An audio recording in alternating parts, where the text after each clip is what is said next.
ನಮಸ್ಕಾರ ಎಲ್ಲರಿಗೂ ಬಸ್ welcome back to Sagar stories. RCB versus KKR ಮೊದಲನೇ ಮ್ಯಾಚ್, ಇನಾಗರಲ್ ಮ್ಯಾಚ್ಗೆ ನಮ್ಮ RCBಯ predicted probable strongest playing eleven ಯಾವ ಥರ ಇರಬೇಕು. ನನಗೇನೋ ಅನ್ನಿಸ್ತಿದೆ ಮಗ, ಒಂದು ಕಾನ್ಫಿಡೆನ್ಸ್ ಲೆವೆಲ್ ಇದೆ, ಒಂದು ಬೆಲಿಫ್ ಫ್ಯಾಕ್ಟರ್ ಇದೆ, ಈ ಥರ ಇರ್ಬೋದು RCBಯ ಪ್ಲೇಯಿಂಗ್ ಲೆವೆನ್ ಅಂತ. ಈ ಥರ ಇಟ್ಕೊಂಡು ಹೋಯ್ತು ಅಂತಂದರೆ ಅವನ ಅಜ್ಜಿ ಟಕ್ಕರ್ ಕೊಡ್ಬೋದು ಅಂತ ಅನ್ನಿಸ್ತಾ ಇದೆ. ನೋಡೋಣ ಅದು ಹೆಂಗಿದೆ ಅಂತ. ನನ್ನ ಪ್ರಾಬಬಲ್ ಪ್ರಿಡಿಕ್ಟೆಡ್ ಪ್ಲೇಯಿಂಗ್ ಲೆವೆನ್ ವಿಡಿಯೋನ ಕಂಪ್ಲೀಟಾಗಿ ನೋಡಾದ್ಮೇಲೆ ನೀವು ನಿಮ್ಮ ಅಭಿಪ್ರಾಯನ ಕಾಮೆಂಟ್ ಸೆಕ್ಷನ್ ಹಾಕಿ. ಆ್ಯಂಡ್ ನಿಮಗೆ ಏನು ಅನ್ನಿಸ್ತಿದೆ strongest playing eleven with impact player ಅದನ್ನು ಕಾಮೆಂಟ್ ಹಾಕಿ. ಸೊ ಓಕೆ, RCBಯ ಸ್ಕ್ವಾಡ್ ನೋಡ್ತಾ ಇರ್ಬೋದು ಹಿಂಗಿದೆ ಅಂತ.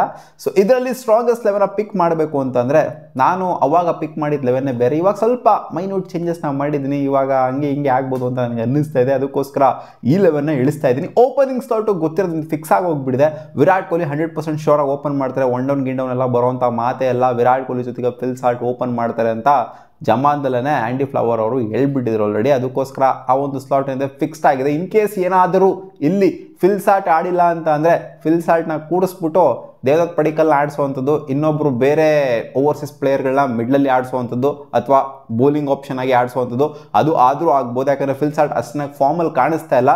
ಇನ್ ಕೇಸ್ ಕೆಲವು ಮ್ಯಾಚ್ಗಳು ಫಾರ್ಮಲ್ಲಿ ಒಂಥರ ಕ್ಲಿಕ್ ಆಗಿಲ್ಲ ಅಂತಂದರೆ ಬೇರೆ ಓವರ್ಸೀಸ್ ಪ್ಲೇಯರ್ಗಳನ್ನ ಆಡಿಸುವಂಥದ್ದು ಆಗಬಹುದು.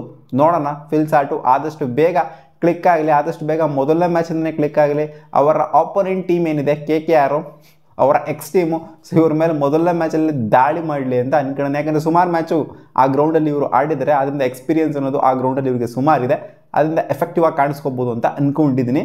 ವಿರಾಟ್ ಕೊಹ್ಲಿ ಫಿಲ್ ಸಾಲ್ಟ್ ಪಕ್ಕ ಆಡ್ತಾರೆ. And number 3 Rajat Patidar captain ಖಂಡಿತ ಆಡಲೇಬೇಕು. ಇನ್ನೂ ಒಂದೇನು ಅಂತಂದರೆ RCB ಪುಣೆಗೆ ವೈಸ್ ಕ್ಯಾಪ್ಟನ್ ಯಾರನ್ನೂ ಕೂಡ ಡಿಕ್ಲೇರ್ ಮಾಡಿಲ್ಲ. ಇವಾಗ Delhi capitals vice captain declare ಮಾಡಿದ್ರೆ ಸ್ವಲ್ಪ ಟೀಮ್ಗಳು ವೈಸ್ ಕ್ಯಾಪ್ಟನ್ ಅದು ಇದು ಅಂತೆಲ್ಲ ಡಿಕ್ಲೇರ್ ಮಾಡ್ಕೊಂಡಿದ್ದಾವೆ. ಸೊ ವೈಸ್ ಕ್ಯಾಪ್ಟನ್ ಆಡಿಸ್ಲೇಬೇಕು, ಇಲ್ಲಾಂದರೆ ಟೀಮ್ಗೆ ಒಂಥರ ಅವಮಾನ ಆದಂಗೆ. ಕ್ಯಾಪ್ಟನ್ ಆಡಿಸ್ಬೇಕು, ವೈಸ್ ಕ್ಯಾಪ್ಟನ್ ಆಡಿಸ್ಬೇಕು, ಇಲ್ಲಾಂದರೆ ಅವಮಾನ ಆದಂಗೆ, ಅವ್ರಿಗೆ ಯಾರಿಗಾರು ಒಬ್ರಿಗೆ ಅವಮಾನ ಆದಂಗೆ, ಇಲ್ಲಾಂದರೆ ಟೀಮ್ಗೆ ಅವಮಾನ ಆದಂಗೆ. ನೋಡಿದ್ರು ವೈಸ್ ಕ್ಯಾಪ್ಟನ್ನೇ ಕೂರಿಸ್ಬಿಟ್ಟಿದ್ದಾರೆ ಅನ್ನೋ ಥರ ಆಗೋಗ್ಬಿಡುತ್ತೆ. ಕ್ಯಾಪ್ಟನ್ ಅಂತೂ ಕೂರ್ಸೋಕ್ಕಾಗೋದಿಲ್ಲ. ವೈಸ್ ಕ್ಯಾಪ್ಟನ್ ಡಿಕ್ಲೇರ್ ಮಾಡೋರು ಅಂದರೆ 11 ಎಲ್ಲ ಮ್ಯಾಚಲ್ಲೂ ಆಡಿಸ್ಲೇಬೇಕು, ಇಲ್ಲಾಂದರೆ ಟೀಮ್ಗೆ ಅವಮಾನ. ಸೊ ಆದ್ದರಿಂದ RCB ಇಲ್ಲಿ ವೈಸ್ ಕ್ಯಾಪ್ಟನ್ ಡಿಕ್ಲೇರ್ ಮಾಡದೇ ಇರೋದು ಒಂಥರ ಒಳ್ಳೆಯ ವಿಚಾರ. ಇದ್ದಾರೆ ಸುಮಾರು ಜನ ಇಲ್ಲಿ ತೊಗೋಬೋದು. ಕೃಣಾಲ್ ಪಾಂಡ್ಯ, ಭುವನೇಶ್ವರ್ ಕುಮಾರ್ ಇವರೆಲ್ಲ ಸಿಕ್ಕಾಪಟ್ಟೆ ಎಕ್ಸ್ಪೀರಿಯನ್ಸ್ ಇರುವಂಥ ಪ್ಲೇಯರು, ಕ್ಯಾಪ್ಟನ್ಸಿನ ನಿಭಾಯಿಸಿರುವಂಥ ಪ್ಲೇಯರ್ಗಳು. ಜಿತೇಶ್ ಶರ್ಮಾ ಆಗಲಿ, ಸೊ ಇವ್ರಿಗೆಲ್ಲ ಎಕ್ಸ್ಪೀರಿಯನ್ಸ್ ಅನ್ನೋದು ಇದೆ ಕ್ಯಾಪ್ಟನ್ಸಿಲಿ. ಕೊಡ್ಬೋದಾಗಿತ್ತು, ಬಟ್ ಕೊಟ್ಟಿಲ್ಲ ಅಷ್ಟೇ RCB. ಏನಕ್ಕೆ ಅಂತಂದರೆ ಯಾರನ್ನ ಯಾವಾಗ ಬೇಕಾದ್ರೂ ಕೂಡಿಸ್ಬೋದು ನಾವು, ವೈಸ್ ಕ್ಯಾಪ್ಟನ್ ಕೂಡ್ಸೋಕ್ಕಾಗೋದಿಲ್ಲ ಅಂತ. ಆ್ಯಂಡ್ ನಂಬರ್ 4 ಲಿಯಮ್ ಲಿವಿಂಗ್ಸ್ಟೋನ್ನ ಆಡಿಸ್ಬೇಕು ಅಂತ ಹೇಳ್ತೀನಿ. ಯಾಕಂದರೆ ಮ್ಯಾಕ್ಸ್ವೆಲ್ ನಂಬರ್ 4 ಆಡ್ತಾ ಇದ್ದಿದ್ದು. ಸೊ ಅವ್ರಿಗೆ ಲೈಕ್ ಟು ಲೈಕ್ ಆಗಿ ರಿಪ್ಲೇಸ್ಮೆಂಟ್ ಆಗಿರೋದು ಇಲ್ಲಿ ಲಿಯಮ್ ಲಿವಿಂಗ್ಸ್ಟೋನೇ. ಲಿಯಮ್ ಲಿವಿಂಗ್ಸ್ಟೋನ್ ಸಿಕ್ಕಾಪಟ್ಟೆ ಕೆಳಗಡೆ ಬರುವಂಥದ್ದು ಇವೆಲ್ಲ ಬೇಡ ಅಮ್ಮ.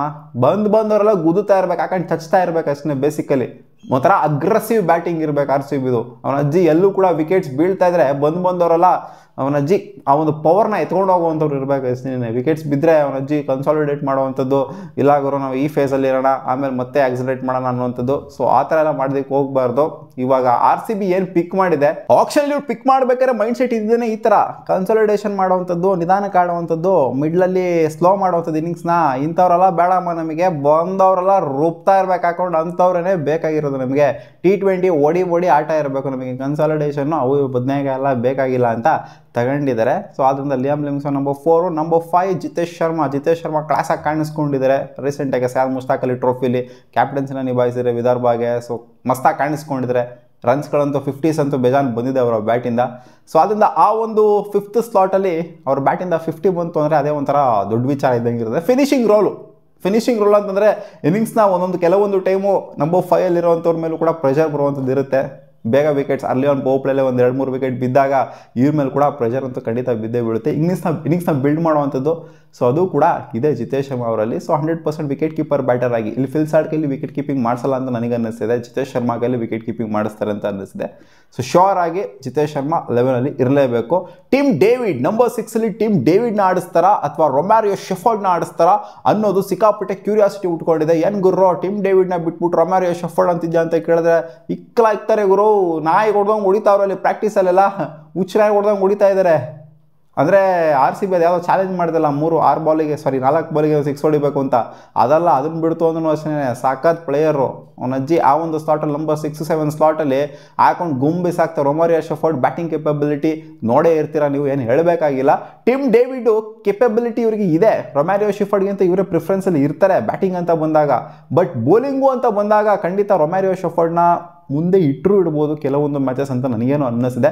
ಟಿಮ್ ಡೇವಿಡ್, ರೊಮ್ಯಾರಿಯೋ ಶೆಫರ್ಡು ಇಲ್ಲಿ ರಿಪ್ಲೇಸ್ಮೆಂಟ್ ಆಗ್ಬೋದು. ಜಾಶ್ ಹೇಸಲ್ವುಡ್ ಮತ್ತು ರೊಮ್ಯಾರಿಯೋ ಶೆಫರ್ಡ್ ಆಗಬಹುದು ಅಂತ ಹೇಳಿದ್ದೆ ನಾನು, ಬಟ್ ಇಲ್ಲ, ಟಿಮ್ ಡೇವಿಡ್ ಮತ್ತು ರೊಮ್ಯಾರಿಯೋ ಶೆಫರ್ಡ್ ಇಬ್ಬರು ಮೇಲೆ ಕೆಳಗೆ ಹೋಗುವಂಥ ಸಾಧ್ಯತೆ ಕಾಣಿಸಿದೆ. ಬಟ್ ಫಸ್ಟ್ ಮ್ಯಾಚು ಟಿಮ್ ಡೇವಿಡ್ಗೆ ಅವಕಾಶ ಕೊಡಬಹುದು ಅಂತ ನಾನು ಅಂದ್ಕೊಂಡಿದ್ದೀನಿ. ಅಥವಾ ರೊಮ್ಯಾರಿಯೋ ಶೆಫರ್ಡಿಗೆ ಕೊಟ್ಟರು ಕೂಡ ಒಳ್ಳೆಯದೇ, ಯಾಕಂದರೆ ಒಳ್ಳೆಯ ಪ್ಲೇಯರ್ ರೊಮ್ಯಾರಿಯೋ ಶೆಫರ್ಡ್, ಏನು ಅಜೀಬ್ ಪ್ಲೇಯರ್ ಏನಲ್ಲ. ನಂಬರ್ 7 ರೊಮ್ಯಾರಿಯೋ ಶೆಫರ್ಡ್ಗೆ ಕೊಡ್ತು ಅಂದರೆ ಇನ್ನು ಬೌಲಿಂಗ್ ಆಪ್ಷನ್ಸ್ಗಳು ಜಾಸ್ತಿ ಓಪನ್ ಆಗೋಗ್ಬಿಡುತ್ತೆ ನಮಗೆ. ಟಿಮ್ ಡೇವಿಡ್ ಬೌಲಿಂಗ್ ಮಾಡಲ್ಲ ಅಂತಲ್ಲ, ಎಫೆಕ್ಟಿವ್ ಬೌಲಿಂಗು ಶೆಫರ್ಡಿಂದನೇ ಜಾಸ್ತಿ ನೋಡೋದು. ನಂಬರ್ 7 ಕೃನಾಲ್ ಪಾಂಡ್ಯ ಆಡಿದ್ರೆ ಬೆಟರ್ ಆಗಿರುತ್ತೆ. ಲೆಫ್ಟ್ ಹ್ಯಾಂಡ್ ಬ್ಯಾಟರು ತೊಗೊಂಬರ್ತಾರೆ ಸ್ಟೆಬಿಲಿಟಿನ ಮಧ್ಯದಲ್ಲಿ ಅಂತ ಅಂದ್ಕೊಂಡಿದ್ದೀನಿ. ಕೃನಾಲ್ ಪಾಂಡ್ಯ ಬ್ಯಾಟಿಂದ ಇಂಪ್ಯಾಕ್ಟ್ ಮಾಡೋದಕ್ಕಿಂತ ಬೌಲಿಂದನೇ ಜಾಸ್ತಿ ಇಂಪ್ಯಾಕ್ಟ್ ಮಾಡ್ತಿದ್ದಾರೆ ರೀಸೆಂಟಾಗಿ. ನಂಬರ್ 8 ಸ್ವಪ್ನಿಲ್ ಸಿಂಗ್ನ ತೊಗೊಂಬರ್ತಾ ಇದ್ದೀನಿ. ಸ್ಪಿನ್ ಅಟ್ಯಾಕ್ ಅಂತ ಬಂದಾಗ ಸ್ವಪ್ನಿಲ್ ಸಿಂಗು ಚೆನ್ನಾಗಿ ಇಂಪ್ಯಾಕ್ಟ್ ಮಾಡಿದರೆ ಆ್ಯಂಡ್ ಬ್ಯಾಟಿಂಗ್ ಕೇಪಬಿಲಿಟಿ ಕೂಡ ಚೆನ್ನಾಗೇ ಇದೆ ಸ್ವಪ್ನಿಲ್ ಸಿಂಗ್ದು. ಸುಯಾಶ್ಗೆ ಕಂಪೇರ್ ಮಾಡ್ತು ಅಂತಂದರೆ ಇವರು ಆಲ್ರೌಂಡಿಂಗ್ ಕೇಪಬಿಲಿಟಿನ ಲೈಕ್ಲಿ ಜಾಸ್ತಿ ತೋರಿಸೋದ್ರಿಂದ ನಾನು ಇವ್ರನ್ನ ಲೆವೆಲ್ ಇಡ್ತೀನಿ. ಸುಯಾಶ್ನ ಬೇಕಾದರೆ ನಾವು ಇಂಪ್ಯಾಕ್ಟ್ ಪ್ಲೇಯರಾಗಿ ಬೇಕಾದರೆ ಯೂಟಿಲೈಸ್ ಮಾಡ್ಕೋಬೋದು. ಇವ್ರ ಹತ್ರ ಸ್ಪಿನ್ ಕ್ಯಾಪಬಿಲಿಟಿ ಅಂತೂ ಚೆನ್ನಾಗೇನೆ ಇದೆ, ಯಾಕಂದರೆ ಬೌಲಿಂಗಲ್ಲಿ ಸಖತ್ತಾಗಿ ಇಂಪ್ಯಾಕ್ಟ್ ಮಾಡಿದರೆ ಬ್ಯಾಟಿಂಗಲ್ಲೂ ಕೂಡ 1-2 6ನ ಬಾಟಮಲ್ಲಿ ಬಂದ್ಬಿಟ್ಟು ಹೊಡೆಯುವಂಥ ಕ್ಯಾಪಬಿಲಿಟಿ ಸ್ವಪ್ನಿಲ್ ಸಿಂಗಿಗೆ ಖಂಡಿತ ಇದೆ, ಎಕ್ಸ್ಪೀರಿಯನ್ಸ್ ಇದೆ ಸುಯಾಶ್ಗೆ ಕಂಪೇರ್ ಮಾಡ್ತು ಅಂದರೆ. ಅದಕ್ಕೋಸ್ಕರ ನಾನು ಸ್ವಪ್ನಿಲ್ ಸಿಂಗ್ನ ಲೆವೆಲಲ್ಲಿ ಇಡ್ತಾ ಇದ್ದೀನಿ straight away. And number 9 Bhuvneshwar Kumar ಶ್ಯೂರಾಗಿ ಆಡ್ತಾರೆ. ಯಾರು ಆಡ್ತಾರೋ ಬಿಡ್ತಾರೆ, ಭುವನೇಶ್ವರ್ ಕುಮಾರ್ ಬೌಲಿಂಗ್ ಅಟ್ಯಾಕ್ ಅಂತ ಬಂದಾಗ ಪಕ್ಕ ಆಡ್ತಾರೆ. ನಂಬರ್ 10 ರಸಿಕ್ ದಾರು. ಲೆಫ್ಟ್ ಹ್ಯಾಂಡ್ ಬೇಕಾ ರೈಟ್ ಹ್ಯಾಂಡ್ ಬೇಕಾ ಅನ್ನೋದ್ರ ಮೇಲೆ ಡಿಪೆಂಡೆಂಟ್ ಆಗಿರುತ್ತೆ. ಯಶ್ ದಯಾಳು RCBಲಿ ಎಕ್ಸ್ಪೀರಿಯನ್ಸ್ ಇದೆ, ಸೊ ಅದರಿಂದ ಯಶ್ ದಯಾಳ್ಗೆ ಸ್ವಲ್ಪ ಪ್ರಿಫರೆನ್ಸ್ ಜಾಸ್ತಿ ಖಂಡಿತ ಇದ್ದೇ ಇರುತ್ತೆ. ಲೆಫ್ಟ್ ಆರ್ಮ್ ಪೇಸ್ ಅಂತ ಸ್ವಲ್ಪ ಡಿಫ್ರೆನ್ಸ್ ಆಗ್ಬೋದು ಅಂತ ಇವ್ರನ್ನ ಖಂಡಿತ ಹಾಕೊಂತಾರೆ. ಆ್ಯಂಡ್ ರಸಿಕ್ ದಾರು ಇವರು ಯಾರ್ಕರ್ ಸ್ಪೆಷಲಿಸ್ಟು, ಬುಡ ಹೊಡೆಯುವಂಥ ಕೆಪಬಿಲಿಟಿ ಇರೋವಂಥವ್ರು. ಅದೇ ಸಿಚುವೇಶನ್ ಹೆಂಗಿರುತ್ತೋ ಅದ್ರ ಮೇಲೆ ಹಾಕೊಂತಾರೆ ಅನ್ನೋ ಥರ ಕಾಣಿಸ್ತಾ ಇದೆ. ನೋಡೋಣ, ಯಶ್ ದಯಾಳ್ ಮತ್ತು ರಸಿಕ್ ದಾರ್ ಸ್ವಲ್ಪ ಕನ್ಫ್ಯೂಷನ್ ಇದೆ ಯಾರು ಆಡಿಸ್ಬೇಕು ಅಂತ. ಯಶ್ ದಯಾಳ್ಗೆ ಪ್ರಿಫರೆನ್ಸ್ ಇದ್ದೇ ಇರುತ್ತೆ. ನಂಬರ್ 11 ಜಾಶ್ ಹ್ಯಾಸಲ್ವುಡ್ನ ಖಂಡಿತ ಆಡಿಸ್ತಾರೆ. ಸಿಕ್ಕಾಪಟ್ಟೆ ಎಕ್ಸ್ಪೀರಿಯನ್ಸ್ ಇರುವಂಥ ಪ್ಲೇಯರು, ಎಫೆಕ್ಟಿವ್ ಆಗಿರುವಂಥ ಪ್ಲೇಯರು. RCBಗೆ ಸುಮಾರು ಸಲ ಪ್ರೂವ್ ಮಾಡಿದ್ದಾರೆ, ಕ್ರೂಷಿಯಲ್ ಟೈಮಲ್ಲಿ ಚೆನ್ನಾಗಿ ಪರ್ಫಾರ್ಮ್ ಮಾಡಿದ್ದಾರೆ.